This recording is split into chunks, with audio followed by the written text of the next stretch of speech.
Hey guys, welcome to On the Beat weekly podcast. On the Beat is all about giving young people a voice. We explore all the interesting topics that affect us in the world today. So come, listen, enjoy, and be inspired. On the beat, on the beat. Hi everyone, this is your host Brent Balfour. Welcome to On the Beat, and I'm here with Kia Nandla. Give me a background of yourself. I know you are a med student. What else can you tell me about yourself? A really unique person. I'm very passionate about different things. Mainly sleeping, but I like the outdoors and stuff. After getting to trying to the next step in life is trying to be more outdoorsy and do more outdoorsy things. Right. Good. And how about it being impactful in society? Yes, because as a youth and the next generation of leaders of Trinidad and Tobago, I want to see a country where where the country progresses and works for the betterment of other persons. And if I need to be a part of that, which I need to find ways and be passionate about it as well. All right. So we're talking about a progressive Trinidad and Tobago, right? And tell me, you earlier in our conversation, right? You highlighted that you might have to go and experience med in abroad. Yeah, receive Why so? education.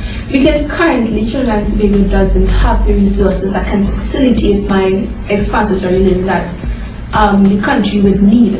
For example, after I've completed my studies in 5 years, I'll just be a basic doctor who's not generalized. And yes, the country needs that, but they also need specialized persons as well that can offer services at Trinidad and Tobago population or cities. And I need further education, which I can assist in this department. And currently, Trinidad and Tobago doesn't offer that. So you're talking about it doesn't really have the infrastructure, right? Yeah. To do such. Well, let us go and analyze Trinidad in a little more details, right? In Trinidad and Tobago Vision Statement 2016 to 2030, they highlighted all citizens enjoy a high quality of life where quality healthcare is available to all. I think that might end up in your field. And also it talks about all citizens are assured of sound relevant education system tailored to meet the human resource needs of modern, progressive and technology advancing nation. So these things, is it in line with what we are seeing now or no? No. We can be a progressive society with the infrastructure and the opportunities that the government is providing us. No. Because for a progressive society, we need to be educated society.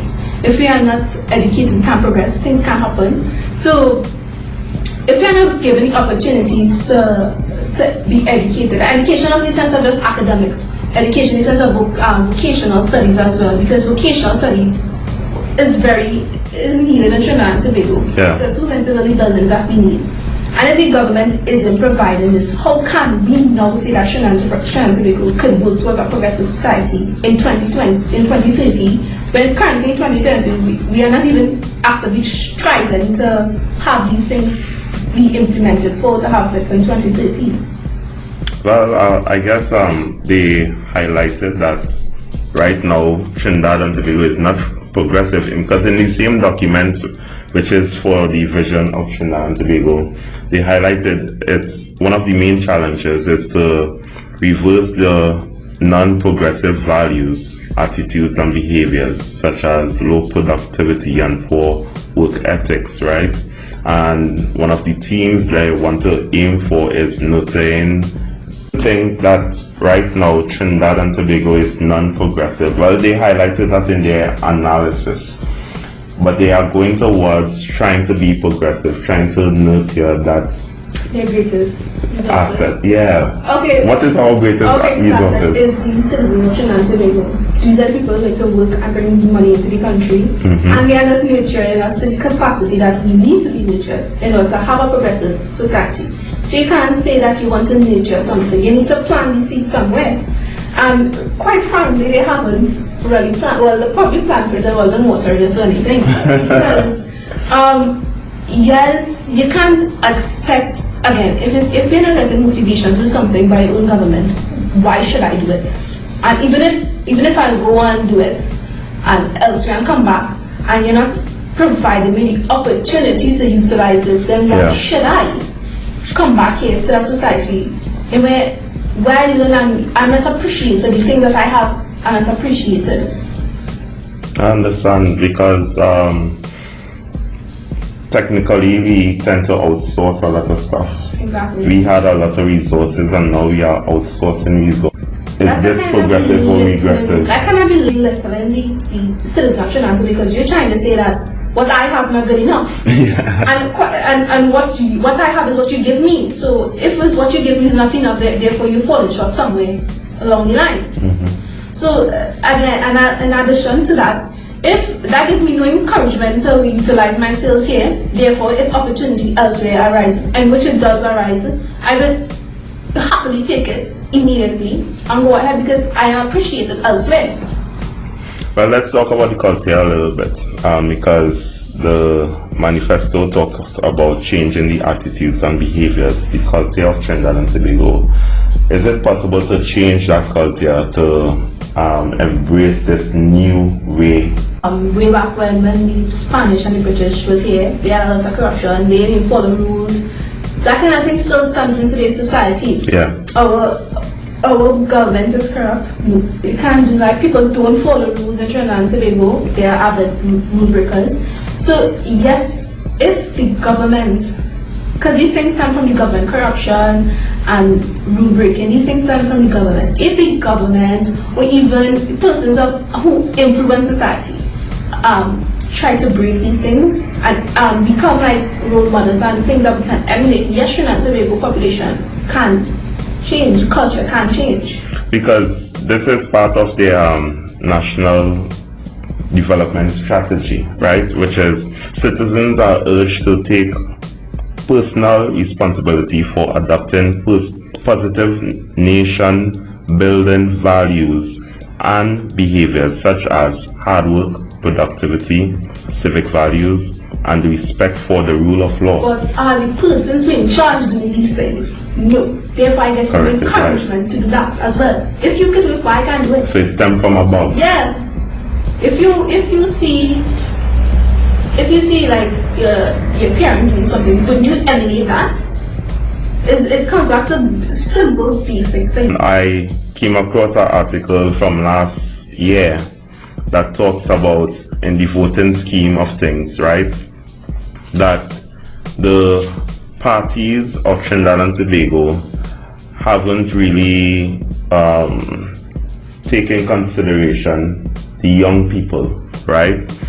So they're saying that they are paying attention to their traditional base of older voters and neglecting a growing base of youth. Why the youth would be interested in voting, especially when there is no national youth policy to include youth voices? Exactly, because you're focusing on a generation that has passed. They have come and do their due diligence in time. The things that are happening now need to be addressed now, not 20 years later. They need to be addressed now. Remember, they're focusing on an older generation in which they're thinking and are aligned to theirs. Because a person now, a young person now will see the problem that they have now and say, okay, well, these things that they are highlighting, it does not align with things that we currently need. And so therefore the youth will oppose their judgments and what they think, the things that they do right.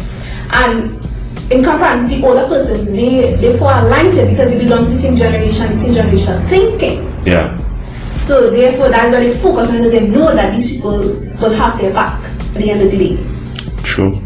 So true, because when you really think about it as well, that the infrastructure the government is trying to put into place, the education system, the whole system of governance then it doesn't really filter down to the young people per se, and even though they are building this for the youth, it's not really For the affordable. youth, it doesn't address the things that the youth needs today. It probably addresses the things that they need that they needed in their time. Yeah. That's the things that it don't correlate in today's society. What Trinidad, the youth of Trinidad and Tobago needs today is more opportunities and better opportunities and better ways to see these opportunities. Yeah. Right. So they may be thinking about, okay, at my time, this is what I needed. But at this time, that's not what we needed. Things change. Everything changed. So true. So true. We have to evolve as a nation. Thank you for listening to On the Beat podcast. Feel free to share, follow, and subscribe on YouTube, Spotify, Facebook, and Instagram. Stay blessed, everyone.